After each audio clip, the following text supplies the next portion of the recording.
Sekalian, Assalamualaikum warahmatullahi wabarakatuh. Terima kasih atas kehadirannya. Saya mewakili keseluruhan pemerintah, mewakili kabinet yang dipimpin oleh Presiden Republik Indonesia Bapak Joko Widodo. Malam ini akan menyampaikan pernyataan pemerintah terkait dengan kondisi politik dan keamanan pasca pengesahan Undang-Undang Cipta Kerja oleh DPR dan pemerintah pada tanggal 5 Oktober 2020 yang lalu.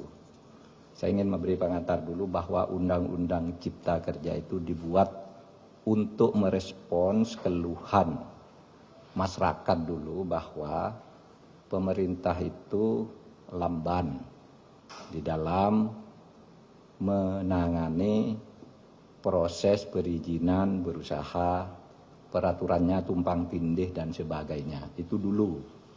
Oleh sebab itu lalu dibuat undang-undang yang sudah dibahas lama. Di DPR itu semua sudah didengar, semua fraksi ikut bicara.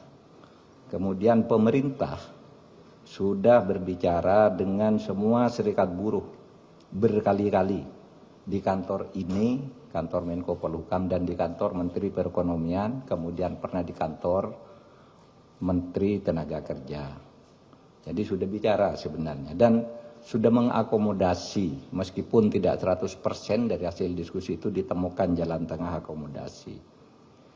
Sehingga tepatnya tidak ada satu pemerintah pun dimanapun di dunia ini yang mau menyengsarakan rakyatnya dengan membuat undang-undang yang sengaja untuk itu. Yang kedua, isinya. Isi dari Undang-Undang Ciptaker ini pertama untuk mempermudah perizinan bagi usaha sehingga tidak birokratis dan tidak tumpang tindih, mempermudah perizinan siapapun yang mau berusaha dalam negeri maupun luar negeri. Yang kedua, menyediakan peluang untuk menampung tenaga kerja yang jumlahnya setiap tahun itu 3,5 juta. Angkatan kerja kita setiap tahun itu 3,5 juta. Dengan 82% tingkat pendidikannya di bawah SMP. Sehingga tidak adaptif sebenarnya, belum siap untuk bekerja di bawah IT, ya. Mereka ini pekerja-pekerja yang hanya ijazahnya SMP, SMK ke bawah. Jadi tidak bisa bekerja di padat modal, dia di padat karya yang sebagian besar. Jadi ini yang penting. Undang-undang ini bukan hanya untuk buruh yang sekarang banyak berdemo. Ini justru lebih untuk mereka yang belum bisa menjadi buruh. Untuk angkatan kerja yang akan datang makin banyak. Sedangkan hak-hak buruhnya sendiri berdasar undang-undang lama secara umum sama sekali tidak diganggu. Kemudian tentu untuk memberantas korupsi di birokrasi melalui pengurusan yang bertele-tele. Sekarang disederhanakan agar tidak ada korupsi, tidak ada pungli dan sebagainya. Yang sekarang ramai karena banyak hoax. Misalnya di undang-undang ini tidak ada pesangon bagi orang yang PHK. Itu tidak benar. Pesangon justru ada. Dibilang tidak ada cuti, tidak cuti haid, cuti hamil dan sebagainya. Di sini ada di undang-undang ini. Dibilang mempermudah PHK, itu tidak benar juga. Karena justru sekarang PHK itu harus dibayar kalau belum putus di pengadilan. Oleh sebab itu di undang-undang ini ada jaminan kehilangan pekerjaan. Ini dibilang tidak ada, hoax yang banyak. Bahkan ada yang mengatakan pendidikan dikomersilkan. Ketahuilah bahwa 4 undang-undang pendidikan, 4 undang-undang di bidang pendidikan sudah dicabut dari undang-undang ini karena aspirasi. Sesudah diskusi-diskusi, tolong Pak keluarkan tuh undang-undang, sudah kita keluarkan. Nggak ada di situ ngatur soal dunia pendidikan.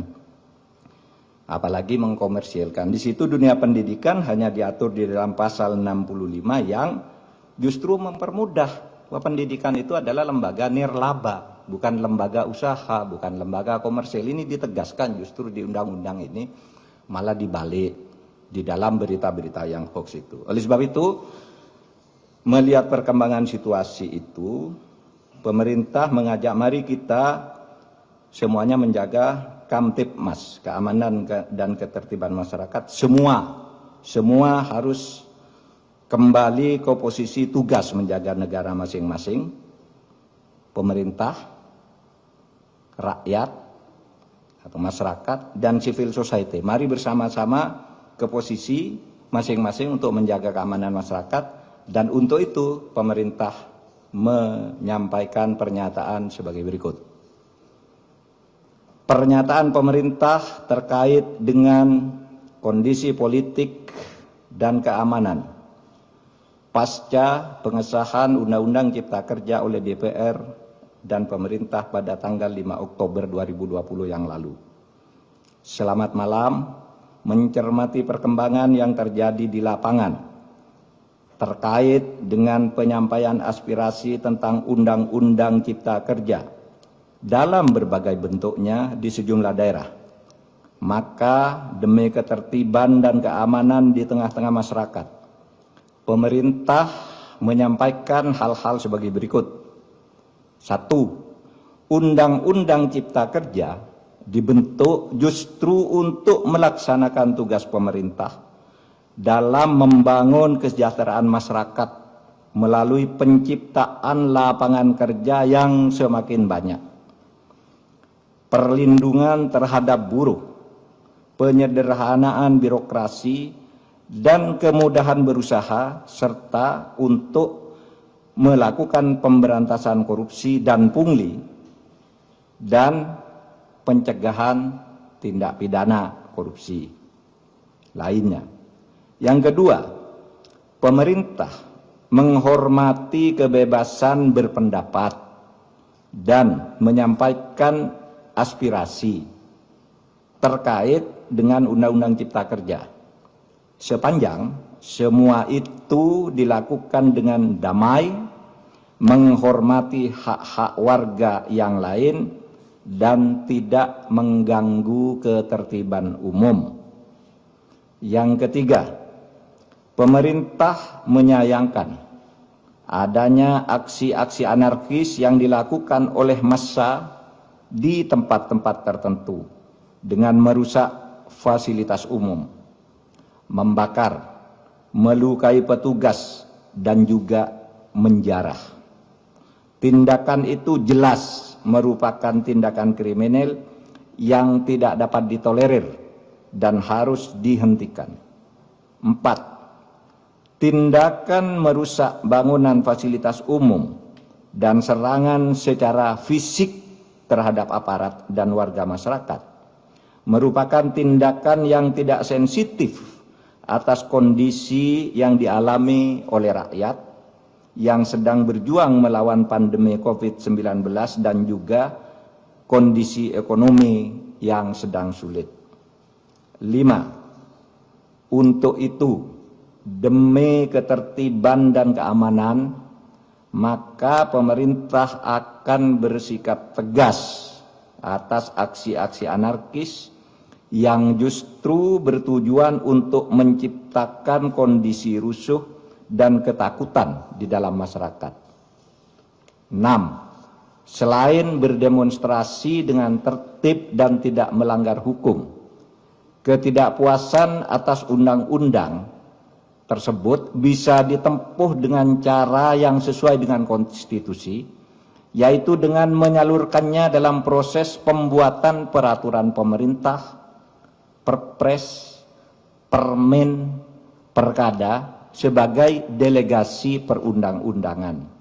Bahkan bisa diajukan melalui mekanisme judicial review atau uji materi maupun uji formal ke Mahkamah Konstitusi.